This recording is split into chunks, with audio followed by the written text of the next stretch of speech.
So today we're taking a look at the note that separates the intermediate and more advanced players from the beginners. A note that makes everything sound more expressive and nuanced, if you will. The grace note.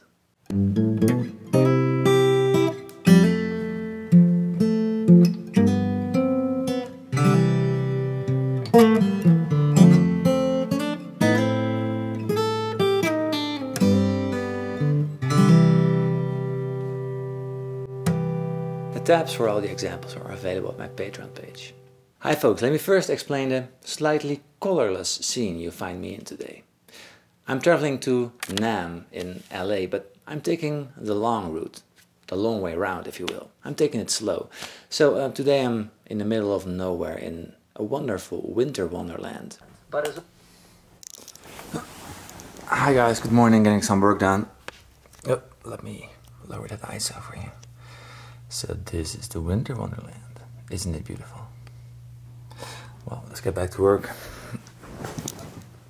But as always, I felt like making a movie, so here we are. Today talking about the grace note. So the short definition of a grace note is an extra note added as an embellishment that is not essential to the harmony or melody. So it's basically a musical ornament, something to give it that little schwung or jive. So to explain this very basic, I just play a lick, first without grace notes and later with grace notes, and we'll see what it does to the sound, and later I'll add it to harmony and chord melodies. So that's what you heard in the intro. So here we go, this is the basic lick.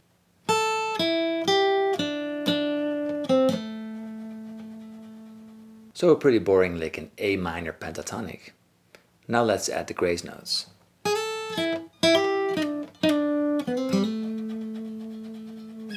So you immediately hear it sounds pretty different, and the fun part is you can really add any note you like, because the note in front of the target note is pretty short. You can really get out there with the note choices. On the first note, for example, I'm sliding in a half step from the target note, from G sharp to A.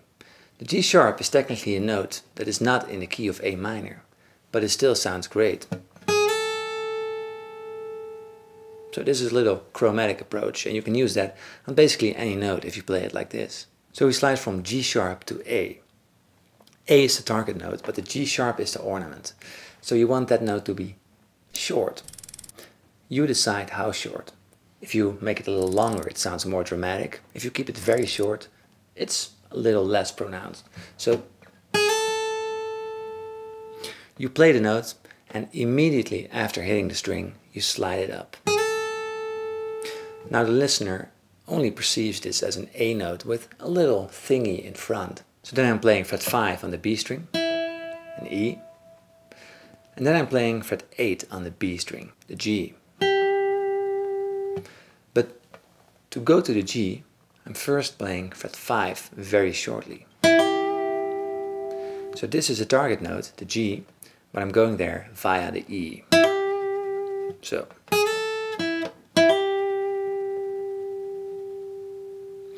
Now we play fret 7 on the G string, but not like this, but like this. Giving it a very bluesy feel, right? But we slide into fret 7 from fret 8, so we go to the D notes, but we do it via the E flat. From the blue note to the 4, the flat 5 to the 4. So the next note, pretty generic, sliding up from 4 to 5 on the G string. From B to C. Both notes from A minor, but still sounding good. Ending on fret 7 on the D string, but again, here I did the hammer-on technique. From fret 5, a hammer-on from 5 to 7. And that's the lick. So from this,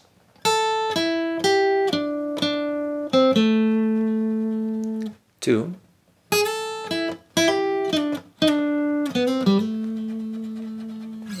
pretty cool. So that's when you play single note lines, melodies or solos, you can do all these things.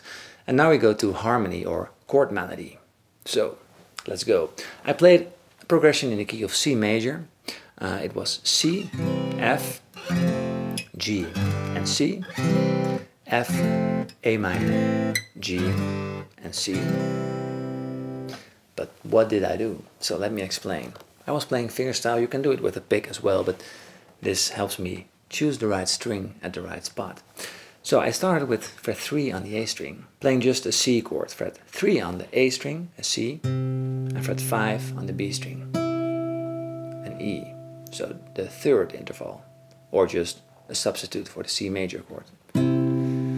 So, but instead of playing just this, I'm sliding my pinky, or you can use your ring finger, from fret 4 to fret 5. Then I was barring my index finger all across the first string, fret 3, adding the G note, and back to the E. So, first chord. So the longer you make that little grace note, the bluesier it sounds. If you want it to sound a little more poppy, you can just play it shortly. Next chord was an F chord. I did the same, but now from an open string to fret 2 on the G string. So the grace note is the G, followed by an A. And the bass note was the root note of the chord, the F. And I'm fretting that with my thumb over here. You can also play it with your index finger, of course. But I like my thumb. So then I added a little in-between melody, fret 3 on the D string, fret 2 on the G string, and fret 3 on the D string. So the first bar in total.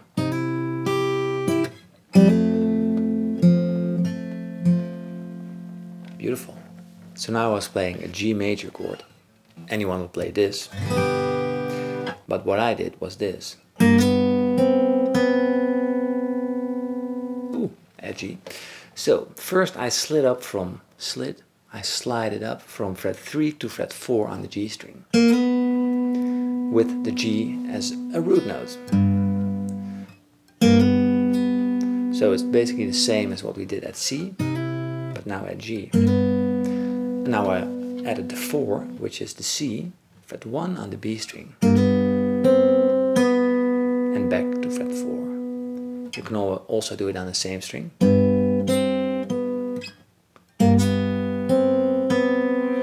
And then we ended on the C chord again. And again, a little embellishment. So I'm playing the C root note with the D string open at first, followed by a hammer-on from open string to fret 2. Again, a little grace note. So this technique is also used in double stops a lot. So if you aren't aware of what double stops are, check out this video. Alright, continue. So this was the first 2 bars in total, played slowly, sounds like this.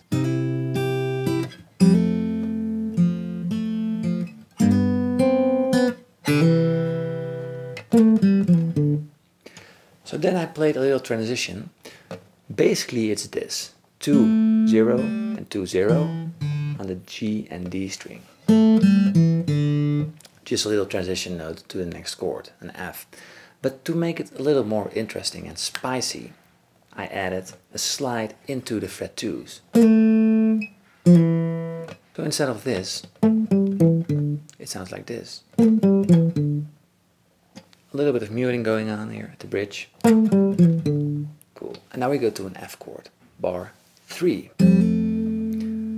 Again we start the same as before. So G to A, followed by a C, fret 1 on the B string. And now we do a little cool thing. We slide up from fret 2 to fret 3 on the B string. So a little chromatic run. 1, 2, 3.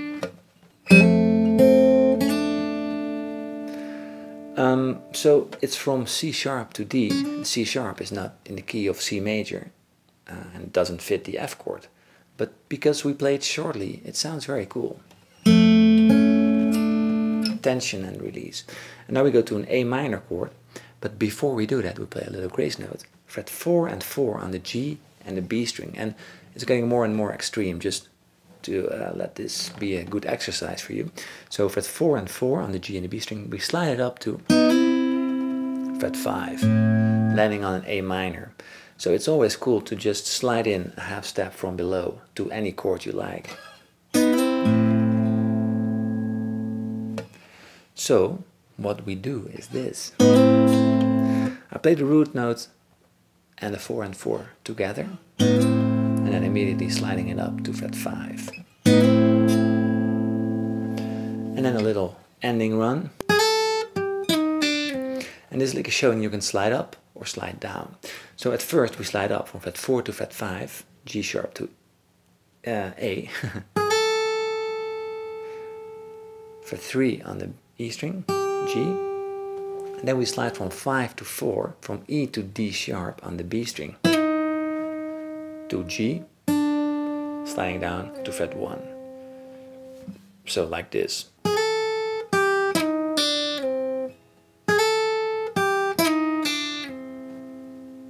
Sounds cool. Ending on G major chord. But before we do that, a G sus4, of course, because that always sounds good. So on the B string, we do a quick hammer on from open string to fret 1. Open, fret 2 on the G string, ending on the C. So in total, played slowly, here it is.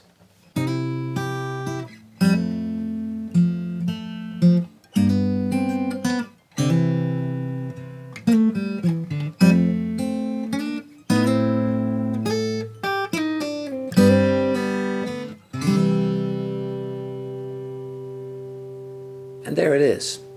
So the more advanced or intermediate players add these little things automatically to their playing as a sort of a signature or a fingerprint to their sound. So the more you're able to add these little things to your playing, the more you're able to choose the specific sound you like and want for this particular song. So of course it's not always necessary, but often it's pretty fun to add these. Anyways, thank you so much for watching. I appreciate you all being here. And let me know if you like this video in the comment section by clicking the thumbs up, or share this with your friends and your relatives and whatever, anyone who needs to see it. Cheers, see you next time. Bye.